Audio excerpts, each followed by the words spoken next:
एकेकाळी फ्रजाईल 5 म्हणजेच कमकुवत अर्थव्यवस्थांमध्ये गणला जाणारा भारत आता सर्वाधिक वेगानं विकास पावणारी एक प्रमुख अर्थव्यवस्था म्हणून उदयाला आला आहे, असं प्रतिपादन पंतप्रधान नरेंद्र मोदी यांनी केलं। ते आज 80व्या स्वातंत्र्य दिनानिमित्त लाल किल्ल्याच्या तटबंदीवरून देशाला संबोधित करत होते। भारतानं अलीकडे केलेल्या आर्थिक सुधारणा आणि मुक्त व्यापार करारांमुळे अर्थव्यवस्थेची ही घोडदौड शक्य झाल्याचं त्यांनी यावेळी सांगितलं।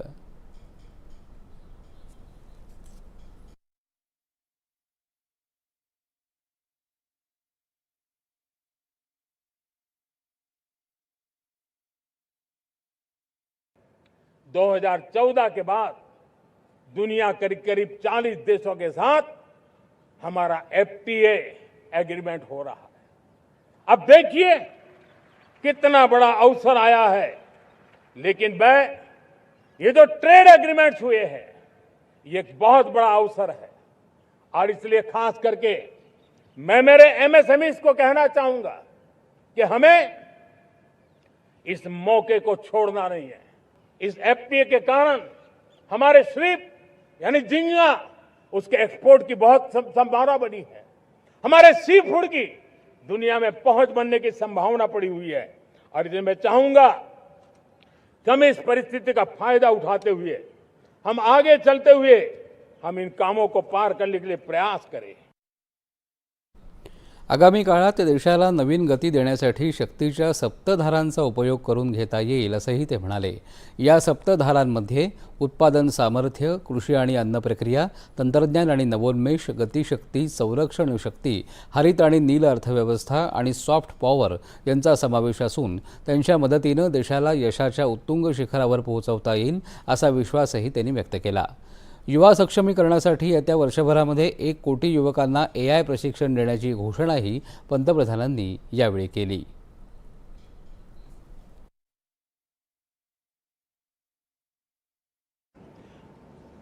हमने पिछले दिनों एआई इंपैक्ट समिट किया था।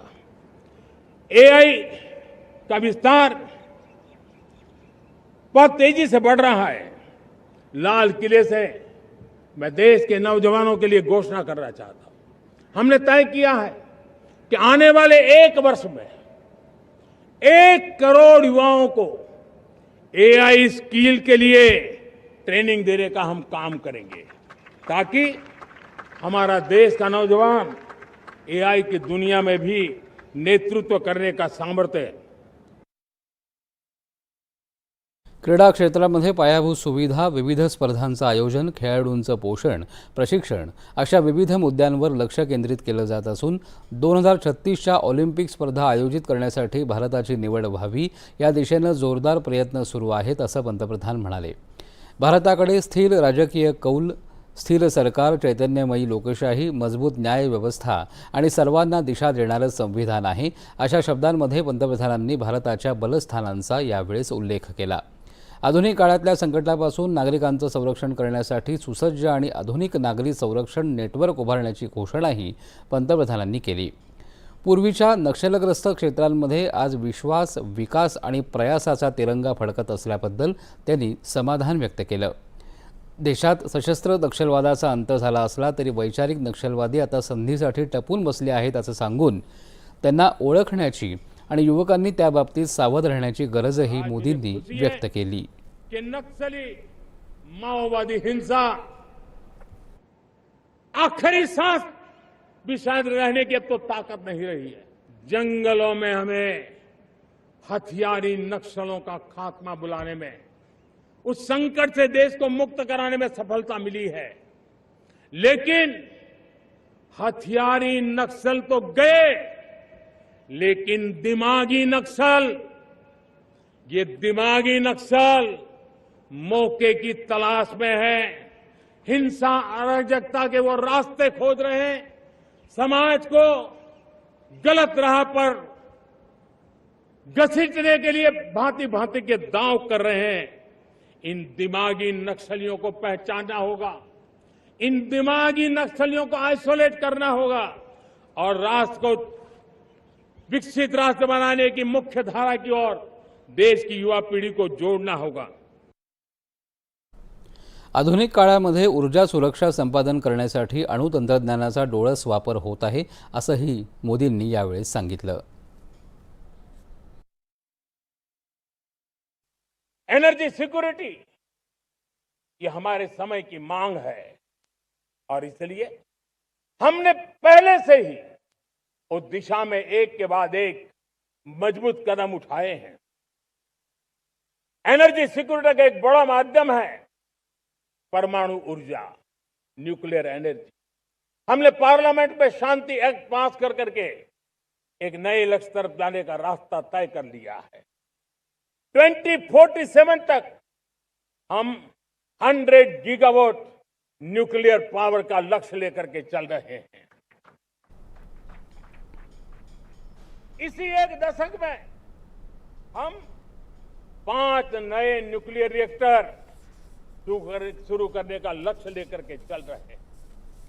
इस वर्ष भारत ने फास्ट ब्रीडर न्यूक्लियर टेक्नोलॉजी में महारत हासिल करके एक अहम पड़ाव पार किया है और उसके कारण परमाणु ईंधन में आत्मनिर्भर बनने की दिशा में हमें एक बहुत बड़ा सफलता का कदम हमने रखा है. जागतिक बाजारपेठेतल्या संधींवर स्वार होऊन दर्जेदार उत्पादन किफायतशीर किमतीत उपलब्ध करून जगाच्या कानाकोपऱ्यात पोहोचायची आकांक्षाही त्यांनी व्यक्त केली. या शतकाचा 1/4 काळ आता उलटून गेला आहे आणि पुढील 25 वर्ष देशासाठी महत्त्वपूर्ण आहेत असं सांगून ध्येयपूर्तीसाठी वेगवान आणि निश्चित दिशेनं प्रयत्न करण्याची तसंच कार्यपद्धती आणि कार्यसंस्कृती बदलण्याची गरजही त्यांनी यावेळेस व्यक्त केली.